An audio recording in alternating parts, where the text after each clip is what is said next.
আচ্ছা, এখন দেখেন 56 নম্বর।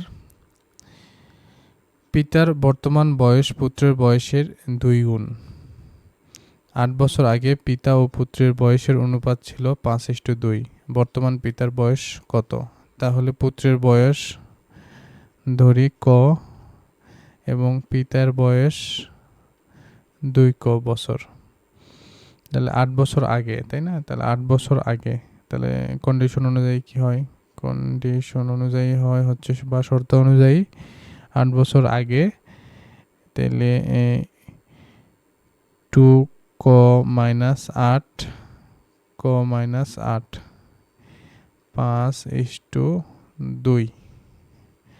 ক্যালকুলেশন করলে হচ্ছে 4 মাইনাস 16 ইকুয়াল হচ্ছে 5 মাইনাস 40। তাহলে ইকুয়াল হচ্ছে সঠিক উত্তর। এখানে বাদ দিলে 40 থেকে যদি 16 আমরা বাদ দিই, 40 থেকে 16 বাদ দিলে থাকছে 34।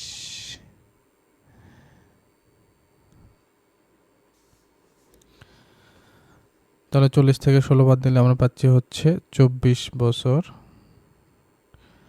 তাহলে পিতার বর্তমান বয়স কত? তাহলে পিতার বর্তমান বয়স হচ্ছে 2 তাহলে 2 ইকুয়াল হচ্ছে 2 ইন্টু হচ্ছে 24, তার মানে হচ্ছে 48 বছর বয়স। সঠিক উত্তর হচ্ছে 48।